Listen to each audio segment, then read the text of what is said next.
So hello and welcome.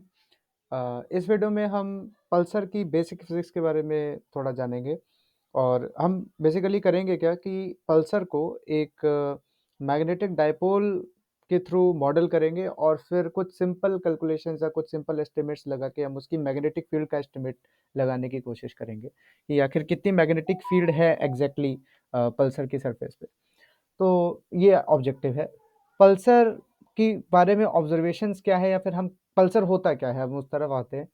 तो जो observations है हमारे पास वो क्रैब पल्सर के लिए हम एक एग्जांपल लेते हैं क्रैब क्रैब पल्सर का। तो क्रैब नेबुला का नाम हमने सुना होगा, ठीक है। क्रैब नेबुला के सेंटर में एक पल्सर है जो कि एक रोटेटिंग ऑब्जेक्ट है। कैसे रोटेटिंग है हमें कैसे पता चलता है? हम जो एस्ट्रोनॉमर्स हैं उन्हें पीरियोडिक सिग्नल्स ऑब्जर्व हुए, ठीक है, क्रैब नेबुला के सेंटर से। और वो पीरियोडिक सिग्नल्स का जो टाइम पीरियड है वो एस्टिमेट कर सकते थे और उनकी मदद से उन्होंने ये एक हाइपोथेसिस फॉर्म किया कि वो एक रोटेटिंग स्टार है। कोई चीज़ अगर पीरियोडिक है और फिर उसके बाद वो रेडिएशन दे रहा है और उस रेडिएशन से हमारे पास जो नेबुला है वो पूरा का पूरा ग्लो कर रहा है, तो उन्होंने आइडिया ये लगाया कि ठीक है, हमारे पास अगर रेडिएशन आ रही है और वो पीरियोडिक है तो हम ये एस्टिमेट कर रहे हैं कि ज़रूर वहाँ पर वो एक रोटेटिंग स्टार है जो कि रोटेशन की वजह से रेडिएशन दे रहा है, जिसकी वजह से वो ग्लो कर रहा है जो नेबुला है। और फिर उस रेडिएशन की देने की वजह से उसकी एनर्जी डिक्रीज़ हो रही है और वो एनर्जी डिक्रीज़ जो है वो इन टर्न उसको स्लो डाउन कर रही है, उसका रोटेशन को। तो ये हाइपोथेसिस का हम क्यों ये हाइपोथेसिस बनाई गई है, क्योंकि हम ऐसा ही कुछ देखते हैं ऑब्जर्वेशन में। देखिए ऑब्जर्वेशन क्या है हमारे पास कि मास उस पल्सर का है 1.4 टाइम्स सोलर मास, जो कि 3 to 10 power 30 kg approximately. Radius उसकी 15 किलोमीटर देखी गई है। जो उसका ओमेगा यानी कि जो एंगुलर वेलोसिटी है वो 65 रेडियंस पर सेकंड है, जो कि 30 टाइम्स एक सेकंड में वो 30 बार घूम रहा है। और फिर जो सबसे इम्पोर्टेंट है वो है नीचे वाला पॉइंट कि ओमेगा डॉट यानी कि D omega by D T, angular velocity change किस तरीके से हो रही है, तो वो नेगेटिव है। इसका मतलब ये जो पल्सर है इसका रोटेशन स्लो डाउन हो रहा है और ये रेडिएट कर रहा है। तो एस्टिमेट ये लगाया जा रहा है, आइडिया ये लगाया जा रहा है कि यहाँ पर रेडिएशन वो पावर जो एनर्जी वो रेडिएट कर रहा है उसी रेट से वो स्लो डाउन कर रहा है। तो वो अपने स्लोइंग डाउन के एक्सपेंस पर रेडिएट कर रहा है, जो सही टर्म है बोलना। यहाँ पे एक पिक्चर है क्रैब नेबुला की या गए क्रैब पल्सर की। यहाँ पे बीच में इसके सेंटर में जो है ये एक पल्सर है जो कि रेडिएशन हमें दे रहा है, पीरियोडिक सिग्नल्स दे रहा है। और उस रेडिएशन इतनी इंटेंस है कि उसकी वजह से ये जो नेबुला है ये ग्लो कर रहा है। और ये एक पल्सर का सिंपल पिक्चर है जहाँ पर ये कुछ एंगुलर वेलोसिटी से रोटेट कर रहा है और ये सिग्नल्स हमको हमारी लाइन ऑफ साइट पे दिख रहे हैं। ये एक सिंपल मॉडल है, इसी सिंपल मॉडल को लेके ही हम आगे कैलकुलेशन बनाएंगे। तो इसमें ध्यान रखिए एक स्फीयर है और वो स्फीयर रोटेट कर रहा है कुछ कांस्टेंट एंगुलर वेलोसिटी, ऐसा हम कांस्टेंट एंगुलर वेलोसिटी नहीं, कुछ भी angular velocity at given time T, और उससे हम मॉडल करेंगे। तो अब आते हैं कुछ रिजल्ट्स पे जो हम यूज़ करने वाले हैं। तो सीधी सी बात है, जब हम बोल रहे हैं कि मैग्नेटिक डाइपोल, हमने एक टर्म इस्तेमाल किया कि मैग्नेटिक डाइपोल है और वो रोटेट कर रहा है।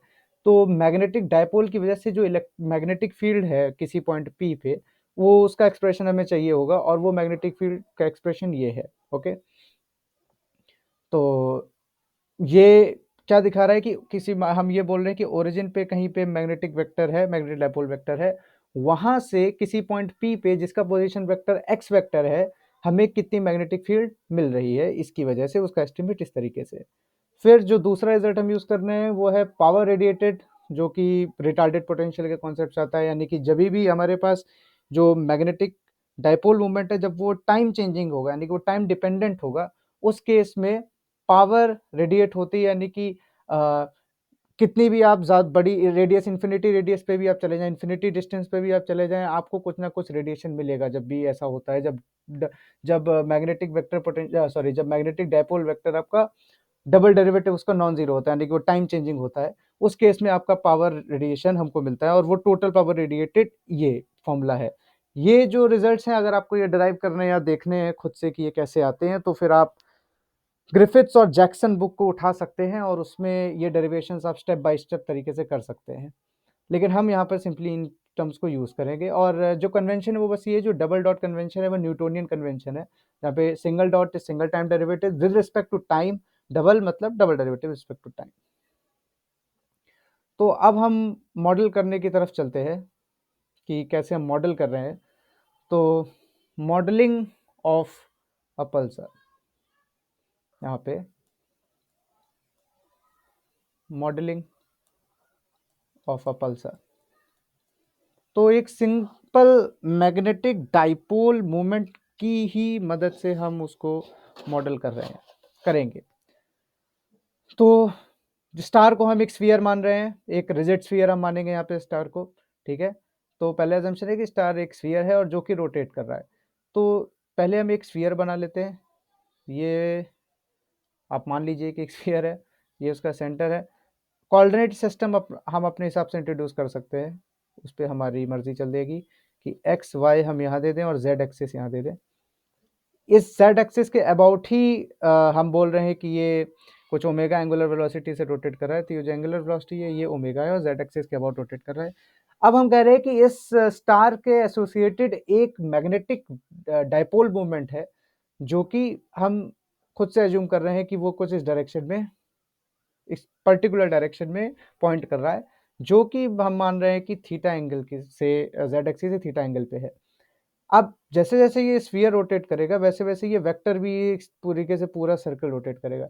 यानी कि कहना ये चाह रहे हैं कि ये हमारा पर डाइपोल वेक्टर है और ये जैसे जैसे जेड एक्सिस के बाद रोटेट करेगा तो ये ऐसे करके पूरा सर्कल काटेगा बार बार इस तरीके से एम वेक्टर।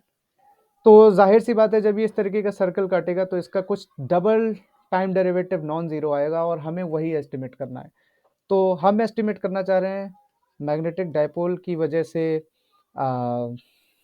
पावर, और वो mu naught by 6 pi c³ इस मैग्नेटिक डाइपोल मोमेंट वेक्टर का डबल डेरिवेटिव के मॉड का स्क्वायर है। ये क्वांटिटी ऑफ इंटरेस्ट है, यही हमें इवेल्युएट करना है यहाँ पर। ओके, तो चलिए इसको इवेल्युएट करते हैं यहाँ पर। और उसके लिए अगेन हमें एम वेक्टर लिखना पड़ेगा कि एम वेक्टर है क्या, तभी तो टाइम डेरिवेटिव ले पाएंगे, राइट। तो हम बोल रहे हैं कि ये एम वेक्टर जो है इसका मैग्नीट्यूड कांस्टेंट है, ये बस अपनी डायरेक्शन चेंज कर रहा है। तो अगर हम इसको स्फेरिकल सिस्टम में ब्रेक करेंगे कंपोनेंट फॉर्म में, तो ये एम नॉट होगा। ऊपर देखिए जेड एक्सिस के साथ ये थीटा एंगल बना रहा है, जेड एक्सिस थीटा एंगल, तो कॉस थीटा वाला component is along Z cap, so cos theta Z cap plus x cap के अलोंग कितना होगा। देखिए अगर ये थीटा है और यहाँ पर एक्स वाई प्लेन में, यानी कि अगर हम देखिए इसको अगर हम ब्रेक करें तो ये इस तरीके से ब्रेक होगा कि इसका हम प्रोजेक्शन जब यहाँ लेंगे तो ये प्रोजेक्शन है, ये एम नॉट हो गया कॉस थीटा, ये वाला हो गया एम नॉट साइन थीटा, ये वाला वेक्टर का जो मैग्नीट्यूड है। फर्दर हम ये कह रहे हैं कि ये एक्स एक्सिस से फाई एंगल पे है, ये एजिम्यूथ एंगल है। तो अब फर्दर ये एम नॉट साइन थीटा जब इसके अलोंग ब्रेक होगा तो this should be m not sine theta cos phi along x axis. तो यहाँ पे हमें क्या मिलेगा, एम नॉट कॉमन निकाल लिया तो sine theta cos phi x cap plus sine theta sine phi y cap, cos phi वाला एक्स के अलोंग, साइन फाई वाला वाई के अलोंग और कॉस थीटा वाला जेड कैप के अलोंग। अभी तक ठीक ठाक। और यहाँ पे देखिए अब टाइम का फंक्शन क्या है, ये जो है ये टाइम का फंक्शन है, it suppose to be a function of time. तो थीटा टाइम का फंक्शन नहीं है क्योंकि थीटा चेंज नहीं हो रहा, जेड एक्सिस के साथ जितना एंगल है ये चेंज नहीं हो रहा, ये इस तरीके से रोटेट हो रहा है, तो ये इस रोटेशन में कहीं पे भी ये रहेगा, ये एंगल सेम रहेगा, ठीक है। कोण बन रहा है ये देखिए अब।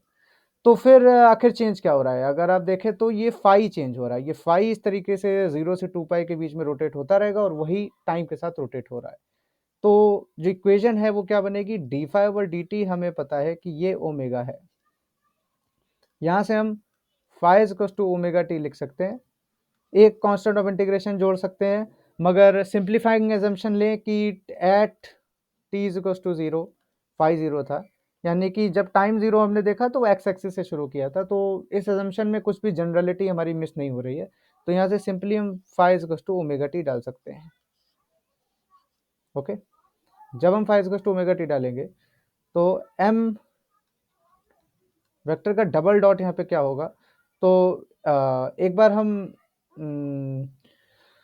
हाँ एक बार हम यहाँ पे एम वेक्टर लिख सकते हैं बिना डॉट के, सिंपल टाइम का फंक्शन के लिए cos theta Z cap plus sine theta cos omega T X cap. अब यहाँ पे आपको एक्सप्लिसिट डिपेंडेंस दिख रहा है कि कैसे वो टाइम पे डिपेंड कर रहा है। यहाँ से डिफ्रेंशिएट करना आसान है। अब अगर आप डिफ्रेंशिएट करेंगे तो देखिए कॉस का आ जाएगा minus sine and then minus sine again minus cos, तो और 2 बार ओमेगा बाहर आ जाएगा। इसका टाइम डेरिवेटिव 0 होगा क्योंकि थीटा कांस्टेंट है। और साइन का भी सिमिलर स्टोरी है, साइन का कॉस और कॉस का माइनस साइन, यानी कि minus omega square sine theta बाहर आ जाएगा, तो minus M not sine theta omega square outside. और यहाँ पे सिर्फ बचेगा cos omega T X cap plus sine omega T Y cap. यहाँ से अगर हम इसका मॉड का स्क्वायर ले तो ये क्या बनेगा, ये बनेगा am not sine theta omega square का स्क्वायर। ये हमारे पास आ गया एम वेक्टर का डबल डेरिवेटिव। और अब पावर अगर हम सिंपली देखें तो म्यू नॉट अपॉन 6/c³ और ये क्वांटिटी साथ में।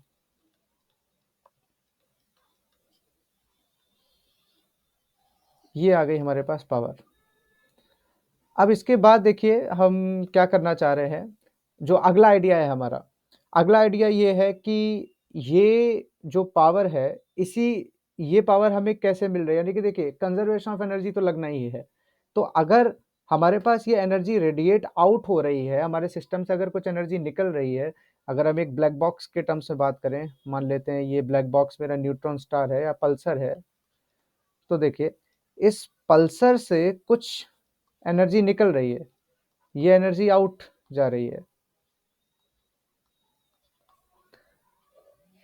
तो फिर ये एनर्जी कहाँ से आई, जो ये बाहर निकल रही है एनर्जी आखिर आई कहाँ से?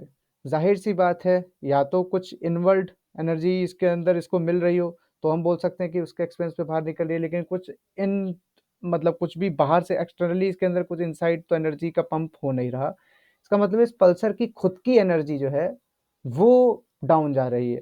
तो जो इसकी इंटरनल एनर्जी है वो डिक्रीज हो रही है और वो डिक्रीज के एक्सपेंस पे ये एनर्जी बाहर रेडिएट कर रहा है। तो वहाँ से हम एक सिंपल इक्वेशन क्या लिख सकते हैं, और वो लिख सकते हैं omega dot D by D T of E rotational is equal to minus times जितनी ये पावर रेडिएट कर रहा है।